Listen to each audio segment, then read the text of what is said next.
Oh, hey, my mind was just kind of wandering there. Welcome to the Superpilotish channel. My name's Graham Wilson, and today I'm going to be talking about attention span. Do I have your attention? Are you going to click on the next thing, or are you going to go to the next video? Well, this is the reason. Are you listening? This is the reason I had this idea for the show. Is that I was looking at when you have a YouTube channel, there's things that you can look at that are called information called analytics. And the analytics show that, like, on just about every YouTube video, after 30 seconds, you lose like half your audience. Bye. So there we go. Half you are gone. And now we got the hardcore people sticking around. So that's cool. You're in with the cool kids now. So yeah, I was looking at like just all my videos because I've been coming up almost to my 1 year anniversary of being a YouTuber, and well, seriously, and I was like, well, look at some analytics and stuff, and just about every video, no matter what location I'm doing it from, I'm doing my motorcycle videos, I'm doing other stuff, and hi, Wrench, good to see you in the chat, and yeah, so there's attention just drops right off. So I was thinking, how, and hey Jim, good to see you in here too. It was like when the last time I was really teaching a lot of younger students, we'll say, oh, these kids these days. I'm old enough that I can say, kids these days, but if you're learning how to fly, you're pretty much a young adult. I'd say you'd be at least over 15, 16, 17, 18, young early 20s and stuff like that. So, oh, hey, Mona Moore and Dan too. Oh, we got a bunch of people coming in. So the my attention just got distracted. No, I really didn't notice that many, at least like with the teaching younger people how to fly, modern pilots, or say under 30. Uh, didn't really notice that much difference with them as far as being able to keep their attention or anything like that. But I did notice that I have noticed that if you're talking, like, the social skills are a little bit off now because everyone's used to being on their phone. All these kids, they're just texting each other and they're right next to each other. Kids these days, I gotta stop saying that. Students, pilots, that's also one a little instructor tip. Don't call them kids because they're giving. If you treat them like responsible people, they will act as responsible people. So we call them students, not kids. Okay, it's a tough thing to break, tough habit to break. So the people that are learning how to fly, I think with them, it's something that they've always wanted to do, or they're really, really motivated to do it. So maybe that's why it grabs their attention. And then I was thinking, well, okay, that's just kind of anecdotal, or this is what I've seen. But yeah, I have seen it where you start talking to them, and their eyes start going down towards their phone. You got to go like, hey, what? Yeah, I don't know. It's one of these things and that's been happening for a while. I know.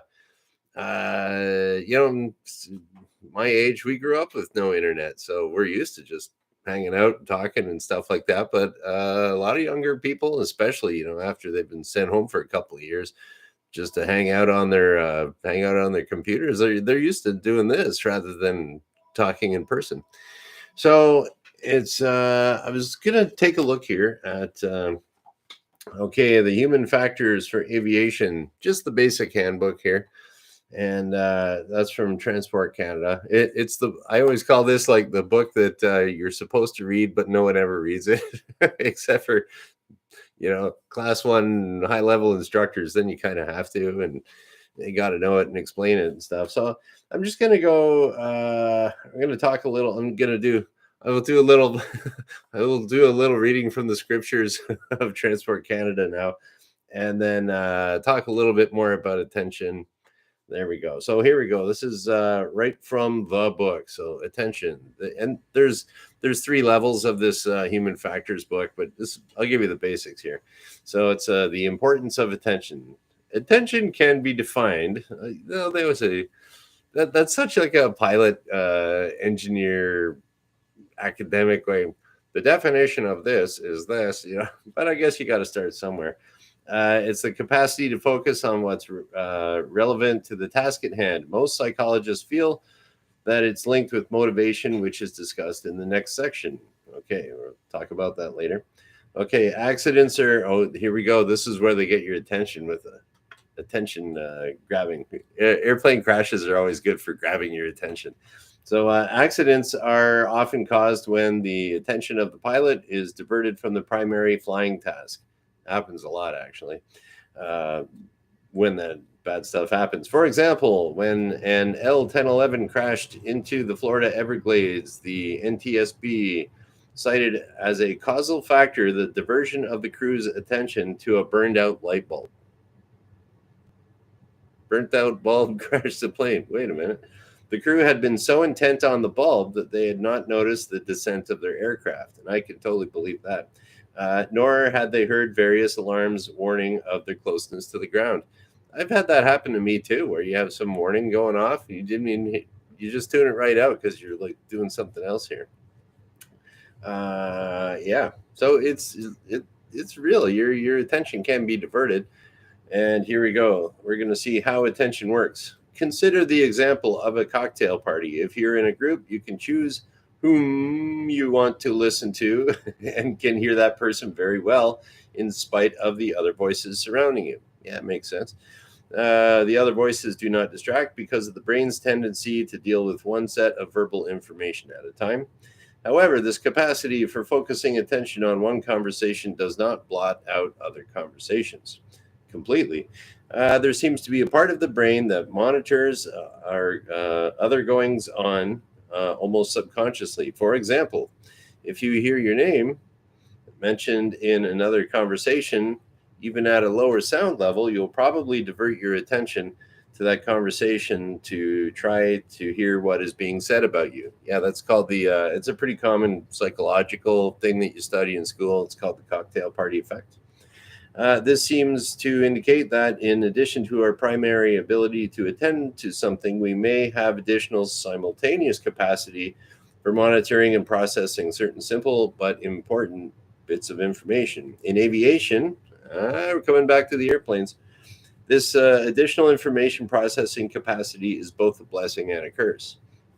It's a blessing in that it can call your attention to important items while you're thinking about something else. For example, as soon as you hear your call sign, you will stop a conversation in the cockpit and pay close attention to a radio transmission. I think most pilots would know that. It can be a curse in that it can divert your attention away from rational, safety-oriented thoughts about a needed decision to irrational, background-oriented thoughts such as the desire to go home. Through training and experience, you can learn to discipline your attention mechanisms so as to focus on important items. Okay, so there we go. There's our daily scripture from Transport Canada. And so it's like, okay, so that kind of, they mentioned the cocktail party effect, which is years ago when I was in university. I remember hearing about that. And I remember also doing a paper back in university, and it was about it was this book that was written by D.E. Broadbent. It was the psychologist's name, Donald Broadbent, and it was called the filter model of attention.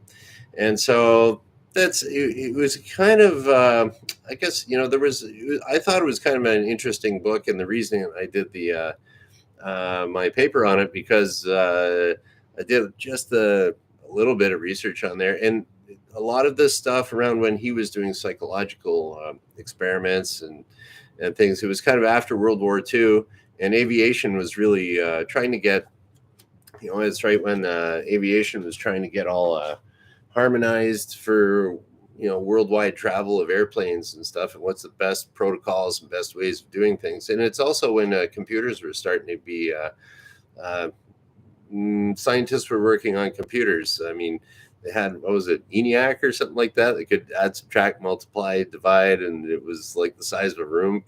So it was a collection of tubes. It actually was. But then, then it went. So these scientists were all talking about it, and so the filter model, it's kind of had roughly to do with like the way a computer computes things, and so the cocktail party effect and that. Anyways, you can. I'm not a real expert, super PhD psychologist in attention, but in the book, I do remember that they did a very small study on like attention. It was in a simulator.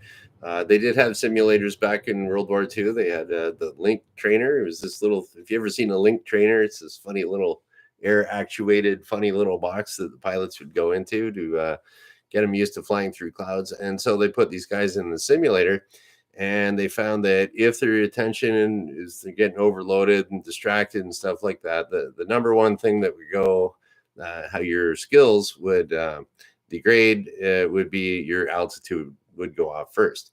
And actually, I found that too. The last time I went flying, I'm a little bit unfamiliar with the cockpit of the Chipmunk, the plane that I was kind of getting checked out in. So I'm doing a pre-landing check, and I'm like, okay, where is that? What's that thing I got to check here now? And they got like gauges and things and levers, and it's like a little bit different than a standard airplane layout. And so you got to look specifically for. Oh, another thing too with the gas gauges, there's no like gas gauge on the dashboard, so it's like they have you have to look out the cockpit, and there's like a little right on the top of the wing. There's a little there's a little gauge on the top of the wing that you look through the little glass, and you can see a needle, and it's like, is that 10 gallons or 12 gallons? And so I'm like, okay, well, should I switch tanks here? It's like, okay. And then it was kind of hard. It was kind of hard too. So I'm like, really, I had to kind of get back here to see it. Like, it wasn't the best design. And for the engineers that made that, I mean, it does the trick, but I had to really kind of look. And then my headset was getting against the canopy. And I'm like, okay, there's that one. Okay, that's good. That one, is it higher than this one? So by the time I'm looking in the cockpit trying to look at these fuel gauges, my altitude was going. And luckily, the check pilot in the back seat was having I don't know, probably having a little bit of a laugh, saying, okay, when's he going to realize that he's like nosing down? So I lost like about 300 feet, like pretty quick. And then the control tower said to me, what are we? I think we were in Bravo November, Mike. And it was like, okay, say your altitude. I look up, and I'm like, oh man, I'm 300 feet too low. I'm like, 1300, going up to 16. So, so my attention was off and my altitude was off, just like the psychologist said. And so, like, I mean, and I've seen that also happen with students that. I always had a fun time with students when we were doing our first cross country flight, because you're supposed to do it old school and do all these calculations and fly the plane. And at first, the head is in the airplane here, and their attention is totally focused on the calculations that they're making for their calculate when your ETA, when you're going to get to your destination, how much fuel you have left, all that stuff, calculate your ground speed. And so I always thought as an instructor, it was kind of fun to watch the student, and then the plane just starts kind of and it's like, this is going to be fun when they wake up, or okay, I'm all done. And they look up and the plane's like this and heading towards the ground. Whoa. But I mean, so that would be the learning factor of intensity. And so usually after that, they do that once and they're better about it. And but you got to let them make little mistakes like that. And then they remember, then their attention, then you can tell them, okay, don't forget, you can do your calculations here that you have to do, but do one little calculation, take a look out, do that. And so that's where it got back to For your attention, like it says right in the book, through training and experience, you can learn to discipline your attention mechanisms so as to focus on the important items. So that's the secret right there.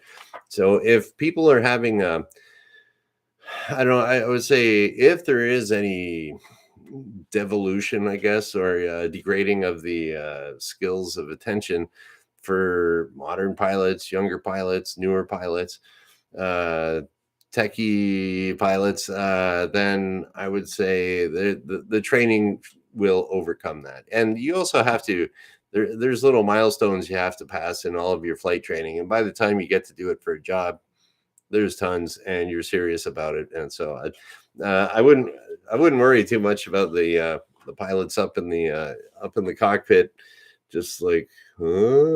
Look, oh, look at that. Is that a 787 out there? Whoa, like, no, they're concentrating at the task at hand. Although that's the training I've seen, high level training that I like for any airline. I've never actually worked at an airline, but for the airline pilots that I've run across in my, you're at an airport, you run into them and chat. And so I would say that the training that people receive in North America, Europe, where else would I say?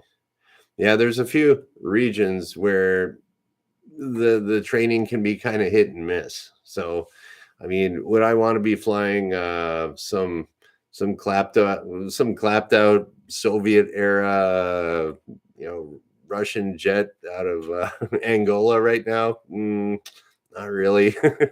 So, yeah, I mean, but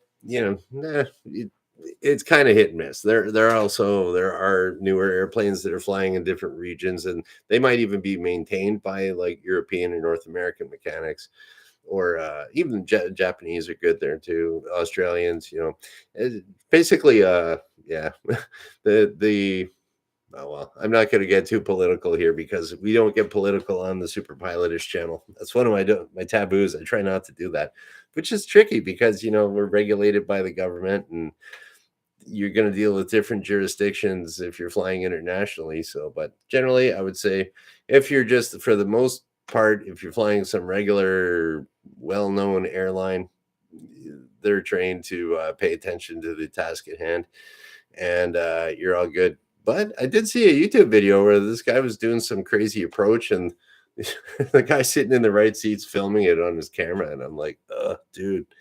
So I mean, if but I've also seen that these I generally don't like to have cameras in the cockpits when I'm training, because it is just that one other little distraction that could be it could get away from the students learning, or it could if there's an accident, now you got it on YouTube. That's not cool. And anything that does get recorded will make it to Transport Canada or the FAA. There's just some people out there waiting, and like I've talked to people that worked at Transport Canada, and there was one guy for some reason. It was this one guy. He's retired now, but he used to work in Hamilton, and like all the other inspectors there were saying, I don't know why, but everybody's sending this guy all these videos of, oh, that guy was flying too close to the house, or that was too, but with camera angles and stuff, and oh, my security camera caught this, and it's like, like just even here with the fisheye of this little, what is it, 8-man camera, it's kind of like funny, like almost like a security camera. So you can't judge distance at all on that stuff. But whoa, look at this! I hate my neighbor, and he's a pilot. I'll get him in trouble. There we go.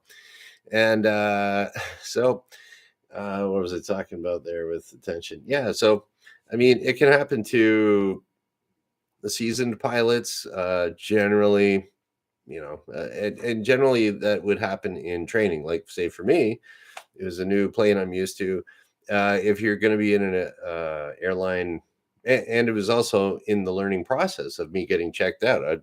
The organization there won't let me fly the plane until I can do it without losing 300 feet of altitude and stuff. So, like, that's what they have simulators for the big jets and everything. They'll go through the proper procedures.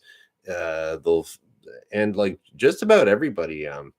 Everyone I've talked to that's been in the industry long enough, they're going to fail a ride somewhere where it's just like, oh, yeah, well, that blew up in the sim. And then, so then that it's better to learn in the simulator rather than out in real life. Or if it's a little airplane, it's better to learn to make your mistakes with, someone who's used to the airplane and a seasoned pilot to kind of catch it, So there we go. It can happen to anybody. Is the attention span getting shorter? I don't know. I'd say I don't really see it too much in the aviation industry. Eh, as far as the interpersonal relationships or like interpersonal interactions, I would say, yeah, they're getting a little awkward. These kids, don't say that, students, but with training, they can get over that. And I've taught people to become instructors that started off like, well, everybody starts off as an instructor. You're standing up in front of a class and you're trying to teach something, and you're like, I just want to fly a plane, man. I don't want to sit here and talk to a bunch of people.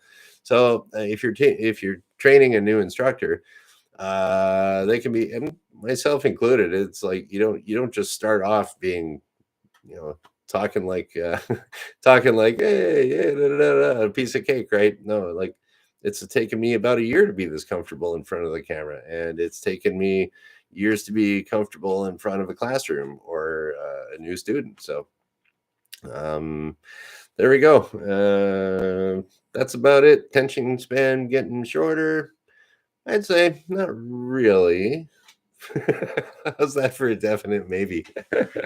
Anyways, yeah, that's about it for the show. Anyhow, maybe we got some. I don't know. Maybe you learned something there, and I'll just go through the little chat here. We'll see if there's any questions. We'll kind of wrap it up. I'm still trying to think about what I want to do for. Okay, on Monday is going to be my 1 year anniversary of doing my live streams here. So I was thinking about making like a big, I don't know, celebration part. I'll party by myself in the basement. Yay. I don't know. But feel free to come by on Monday, especially because that's going to be my 1 year anniversary. I might even break out the guitar and jam. Well, you probably wouldn't want to hear me, but who knows? Okay, what do we got here? There's a bunch of people in the chat here that are asking questions because they can't keep their attention. Oh, Dan, I don't know if I saw you show up here. That's cool. Um, mm, mm, mm.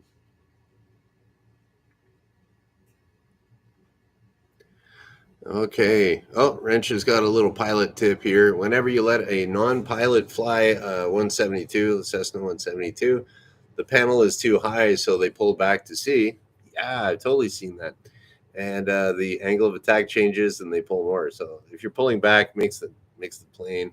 Where's my KD-12X? If you're pulling back on the controls, it makes the nose go up, which will make you climb initially. But if you don't adjust the power, it'll just eventually kind of run out of gas, and you don't want to just keep pulling to the sky. But yeah, I there's I remember taking this one kid. There's this he actually was a kid. He was maybe like 8 or something like that. So he's sitting there.